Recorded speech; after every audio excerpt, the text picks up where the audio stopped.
So bear with me, everybody. The beginning of the story might sound like some, petty Twitter drama, and agreeably, part of it is, but it gets to a very, very important issue, which is basically Bernie Sanders became this huge leader on the left at one point. He's not anymore. And really on the idea of fighting for Medicare for all, the idea that healthcare should be a right to people in this country and nobody should have to pay out of pocket. It should be free at the point of service. You shouldn't have to pay anything when you go to the doctor, and that shouldn't be the reason why you don't get healthcare, because we've seen the effects pre-COVID of what it's really genocidal levels of death because of our for-profit healthcare system in this country. So that policy was one of the main reasons why Bernie Sanders became as popular as he became, and why he got so much support from regular working class people in this country. But now he's not president, but he's in an immense position of power, not only because of the slim majority that the Democrats have in the Senate, the one vote majority. So all it takes is one Democratic senator to withhold a vote on a bill, and if they're trying to pass the budget reconciliation, then they can't pass the bill because they need 51 votes, and they would only have 50 votes if you include Kamala Harris. So that gives Bernie an immense leverage to make policy demands. And if the corrupt corporate Democrats like Joe Biden and Chuck Schumer and Nancy Pelosi refuse to meet those demands, well, he has the power to hold up must-pass bills like the stimulus bill, like the budget and things like that. But also, Bernie Sanders is the budget chair.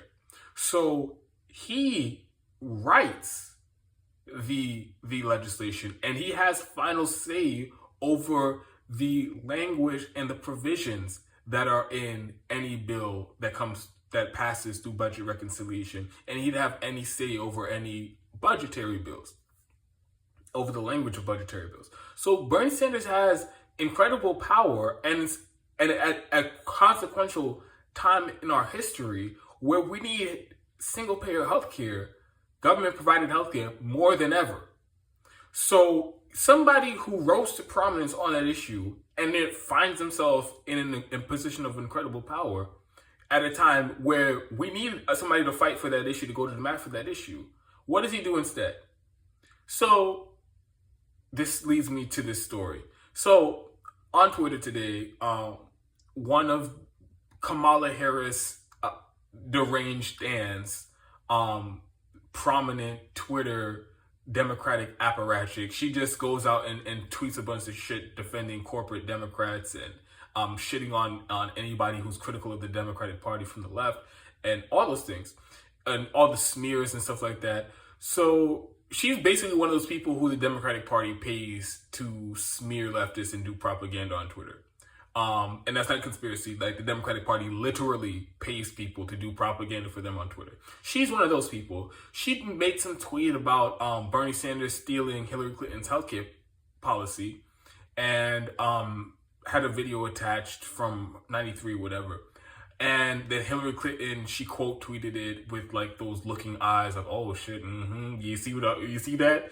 So it was basically, Hillary was like co-signing that and saying, yeah, Bernie's stealing my shit.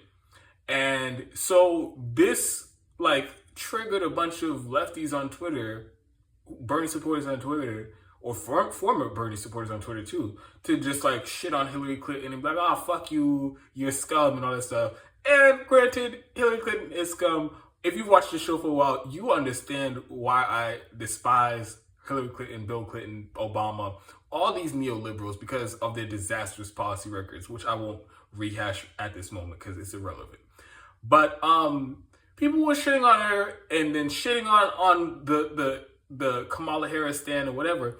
But missing through all of that was the substance here, because she wouldn't be able to say that shit if Bernie Sanders wasn't actually stealing. Like, her tweet wouldn't have any merit if Bernie Sanders wasn't actually kind of stealing Hillary Clinton's healthcare policy. And what I mean by that is this. when Hillary Clinton was running for president, she offered her healthcare policy, her healthcare proposal to address our healthcare system in this country when she was running for president. Bernie was running on Medicare for All in 2016 in the Democratic primary. She was running on making tweaks and minor improvements to the Affordable Care Act. She was running on lowering the eligibility age for Medicare to 55, I believe, from 65, where it is right now. So at the time, people on the left were saying that's bullshit neoliberal incrementalism. We are in a crisis and tens of thousands of people die every year in this country because they can't afford healthcare. 500,000 people go bankrupt, lose all of their assets because they can't afford to pay the medical expenses in this country. That was happening every single year. We were at crisis in 2016. It was untenable, and people, working class people, people on the left were fed up, and that's why they supported Bernie Sanders. But now we're in, like I said, pandemic, public health emergency. Bernie Sanders is in this position of power, but it's Joe Biden who's president now. And for whatever reason, Bernie Sanders is rolled over like he has done endlessly. And instead of fighting for Medicare for All, he's proposing apparently him and Nancy Pelosi are having some type of internal battle. Because she's controlling the House version of the infrastructure bill, upcoming infrastructure bill. And so she's going to write the parts of the healthcare policy for the House version. And she wants to basically continue the COBRA subsidies and the blank checks to the private health insurance companies that were in the last stimulus bill, which I covered. And Bernie Sanders is talking about lowering the eligibility age of Medicare from 65 to 60. That's the debate. That's the fight going on in the Democratic Party while they control the House, the Senate, and the White House. That is that is the parameter of their healthcare debate in the Democratic Party. Again, while we're in a pandemic and the worst economic crisis in U.S. history, and every other country around the world before COVID already had a version of single payer, and we were still behind them, and we need it now more than ever. But that's the spectrum of debate going on in the Democratic Party. And Bernie Sanders, like a fucking tool, is playing right along and will never step out of the parameters that have been set by the corporate Democrats, because he's not actually bucking the establishment. He's part of the establishment. And what he's doing here is trying to set the outermost left position in the debate as not everybody should be covered by healthcare, period, free at the point of service. That's not the furthest left position staked out in this healthcare debate. It's, should we lower the Medicare eligibility age to 60, or should we just dump billions more dollars into COBRA and subsidizing private health insurance? That is the spectrum of the debate in the Democratic Party, and Bernie Sanders is playing right along with it. And like the sheep herder he is, like the sheepdog he is, making sure that nobody else, there is no further limits on, and he's making sure that he's the gatekeeper, and that is the furthest most left position in this debate, lowering the Medicare eligibility age to 60. So this is outrageous. Anybody who supported Bernie Sanders should be outraged, because like I said, he ran on all of this Medicare for All thing and single payer. Now he's in a position to fight for it. Democrats have control of the House, the Senate, and the White House. They won't have this position again for maybe another 10 years, even at best. So it's now or never. If you're ever going to go to the mat for it, it'd be right now. But instead, what is he doing? Proposing lowering the Medicare eligibility age to 60, because that's what Joe Biden wants. And like I previously, I did a video about this. Very few people even talked about this. He was asked in an interview months ago, what are you going to be using your position as budget chair? How are you going to use that to impact healthcare policy? And he said, he didn't say, I'm going to the mat for Medicare for All, I'm going to the mat for the single payer, and I dare anybody in the Democratic Party to challenge me and to defend the private health insurance system in the middle of a pandemic. He didn't say that. He said, quote, what we will be doing is working in the context of what Joe Biden wants. Joe Biden, who was on the campaign trail talking about he would veto Medicare for all if it came across his desk. So Bernie Sanders is saying, all I'm going to do on healthcare is what Joe Biden wants. And Joe Biden was initially the one who said, let's lower the Medicare eligibility age to 60. So now Bernie Sanders, who ran on being anti-establishment, ran against the corruption in the Democratic Party, now he's just saying, oh, I'll just do whatever the corrupt politicians in the Democratic Party tell me to do. Like a fucking tool. So anybody who supported Bernie Sanders, they should be screaming bloody fucking murder over this, because again, like so many times in recent history, he's showing you that he was full of shit. He never meant any of the shit that he was saying, and I don't know what, like, he's just he's like playing theater, like he's play acting, and there was really never any commitment to go to the mat for any of these policies. So everybody who donated to him, everybody who volunteered for him, everybody who went out and voted for him should be outraged that this is how he's using his power in this moment of crisis. But again, nobody's even talking about this. Nobody will even acknowledge that Bernie Sanders gave up on Medicare for all in the middle of a fucking pandemic. And everybody's like dancing around this. And even more bizarre, you have Krystal Ball coming out she did a segment on this little debate going on between Bernie and Nancy Pelosi, and she was basically, there was absolutely no condemnation for Bernie Sanders abandoning single payer. Absolutely no condemnation, absolutely no effort to shame Bernie Sanders or to push him to actually adopting that single payer position in this debate, or whatever the fuck you want to call it, that's going on in the Democratic Party over healthcare right now. None of that. What she did do instead was try to tell her audience how great it would be to lower the fucking Medicare eligibility age. I almost couldn't even believe that shit. She was trying to tell people, while tens of millions have lost their healthcare, while tens of millions of people lost their job, while millions of people can't afford healthcare in the middle of a pandemic, she was trying to tell people, if the Democratic Party does anything on healthcare, and this is probably the only piece of legislation that they will do on healthcare during the entire Biden administration, and if all they do is lower the eligibility age for Medicare to 60, oh, that would be so great. It would help so many people, and everybody should be so grateful. So she also basically says, fuck it, we're not going to get Medicare for all, so let's settle for this incremental bullshit just because that's what Bernie Sanders is pushing. So I have that clip. It's really ridiculous, and you guys already know I was never like one of those big Krystal Ball haters. I acknowledge that she made some very, very great arguments on her show, and the way that they focused on the working class more than most news shows do, and economic issues in the perspective of the working class and the poor. I always acknowledge that. I always give her credit for that. I always give her credit for having on lefties that no other news shows would have. I give her credit for that. But over the last few months, like since the primary ended, you're seeing the extent of where she's willing to go in terms of her political ideology. And it seems like the furthest, like, okay, basically you could sum up her ideology as this. What is ever the furthest left that is happening in the Democratic Party, Krystal Ball, she's just going to be all on board with this. She's going to cheerlead for that, and she's going to tell everybody how great that is.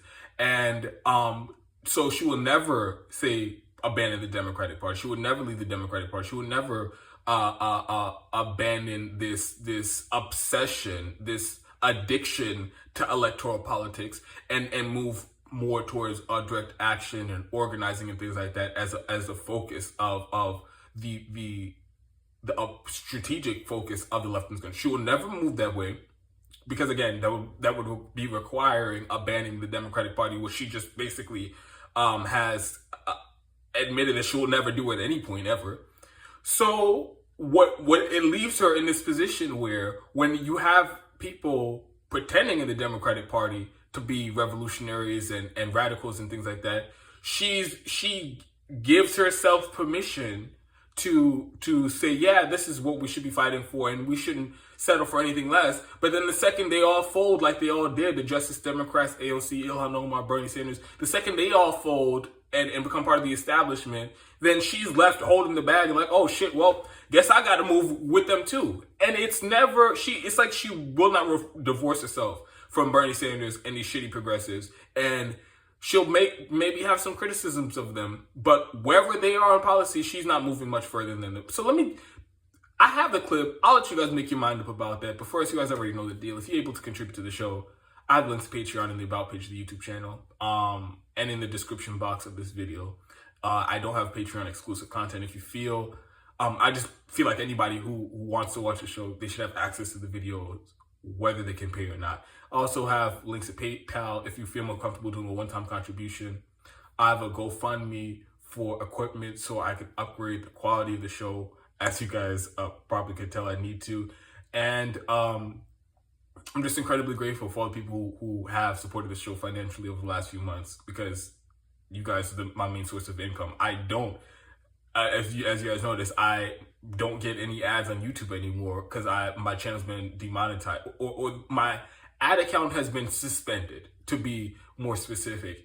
And so I'm not making any ad revenue from YouTube. It's a whole long story. So if whatever you guys can do to help support the show, I'm incredibly grateful. And that includes sharing the videos, just watching the videos, commenting on the videos. And yes, I do read all the comments. You guys help support the show, and you guys help me get to where I'm at right now.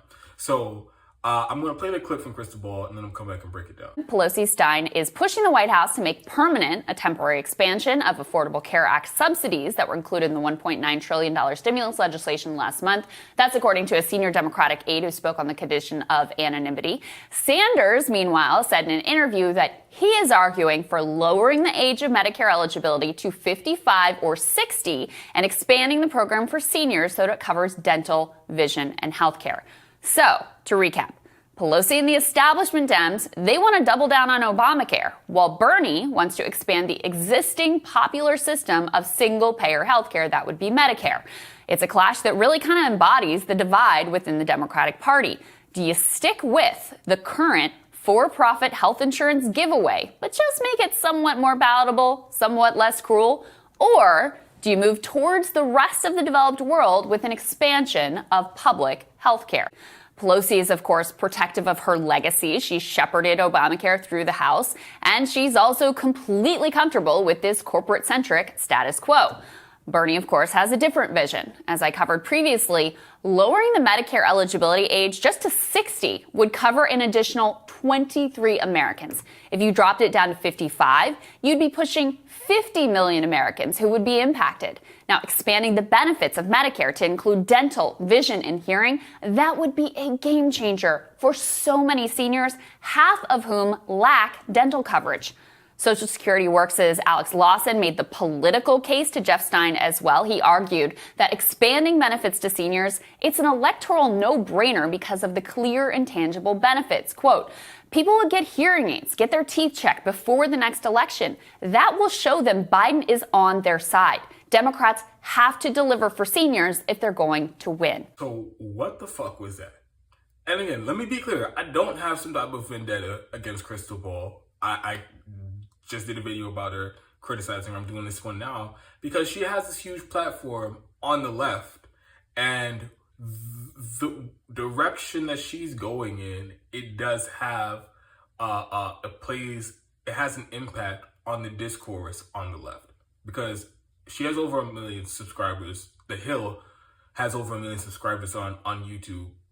That was all because people are watching Rising. Before, the Hill TV had a YouTube channel for years, but they had like 10,000 subscribers at best. I don't even think they had that much until Krystal was doing Rising with Sagar. So over 1 million people, many of them, most of them I would say are lefties, are watching that show. So like I said, the way she frames things, it has impact on the discussion. So the way that she framed this was, but it wasn't like how I framed this at the beginning, as Bernie Sanders has abandoned his key issue, his key policy issue, at the time when it's needed the most, and he should be fighting for it the most, and he actually has power to fight for it and to write the legislation. Instead of doing that, she is just playing basically like the lesser of two evils. Oh, well, the Democratic Party isn't going to do Medicare for all. She just basically has written that off as saying it's just not going to happen. So let's not even try to do it.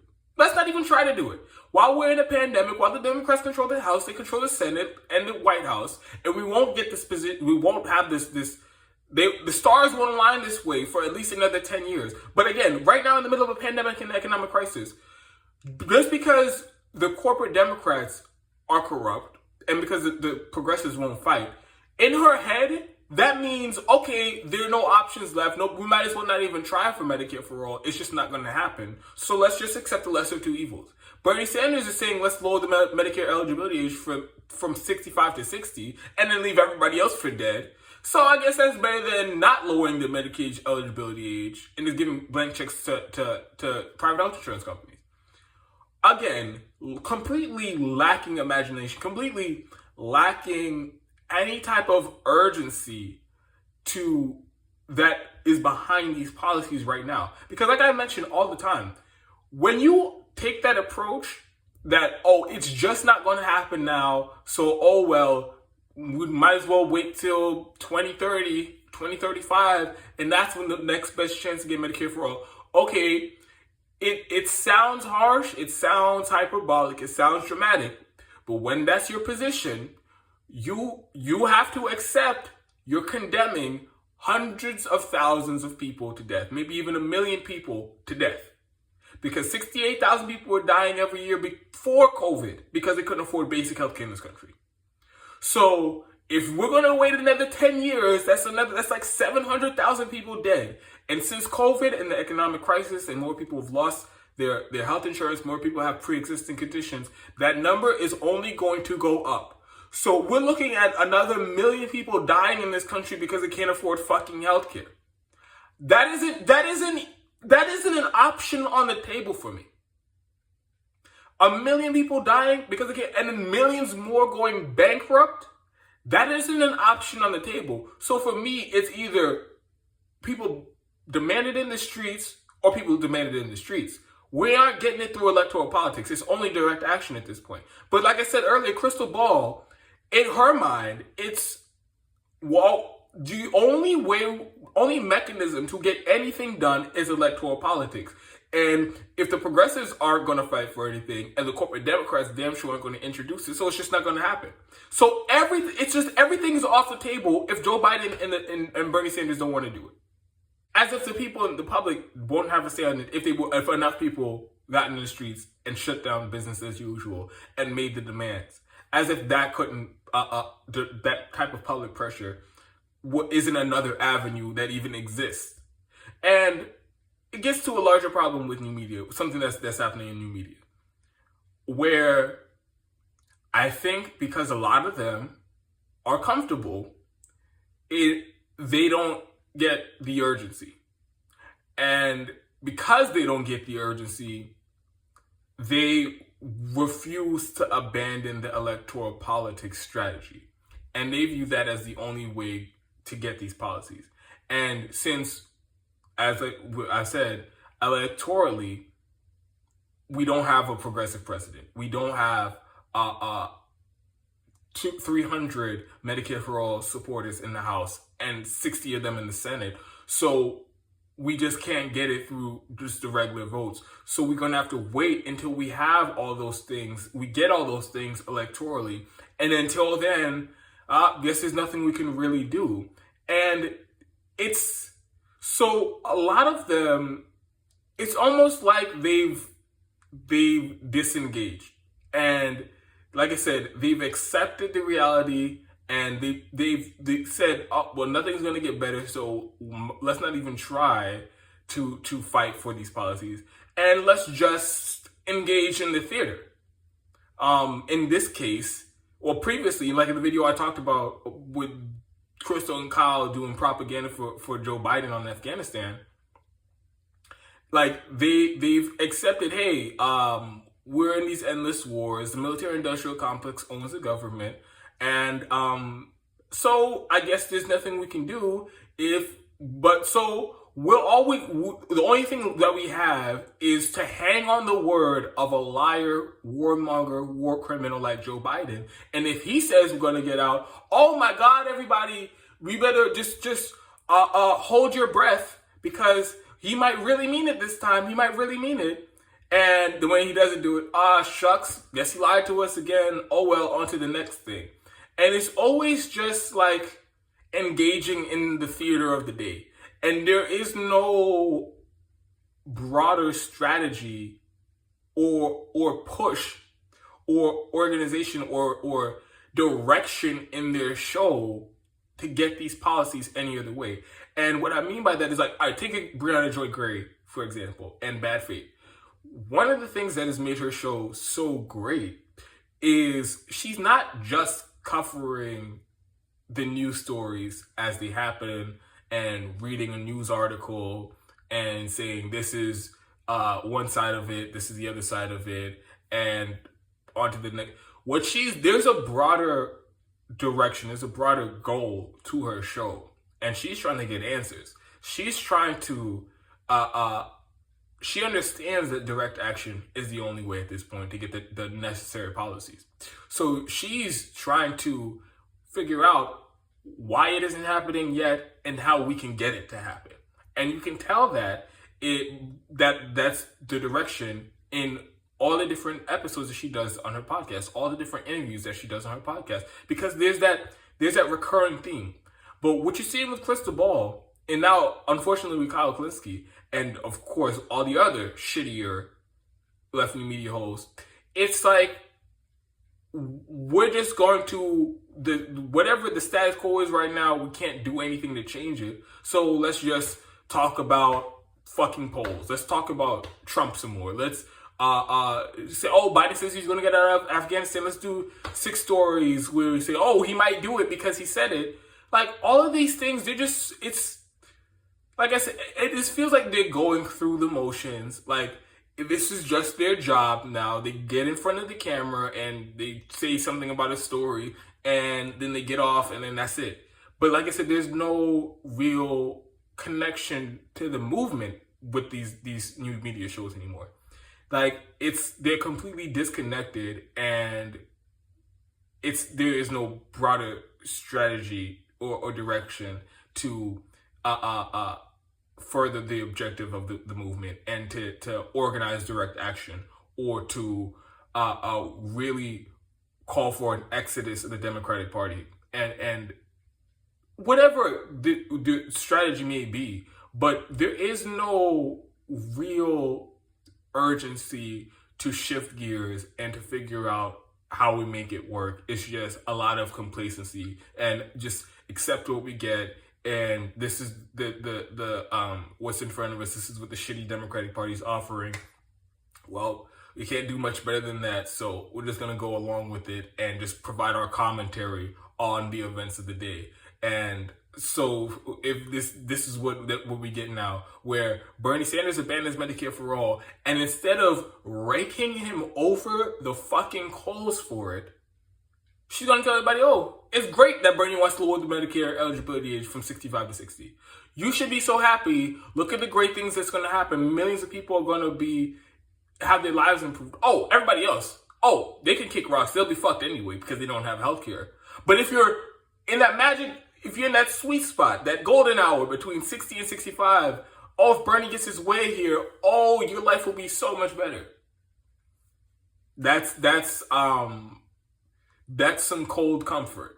If we're talking about a pandemic and economic crisis, and literally the only response from the government for healthcare is lowering the Medicare eligibility age to 60, that's fucking ridiculous. It was unacceptable when that was what Hillary Clinton was proposing back in 2016, before a fucking pandemic, before the worst economic crisis in U.S. history. It was inadequate back then, and if that's what Bernie Sanders is proposing now, everybody, like I said, everybody should be screaming fucking bloody murder because of it. Because that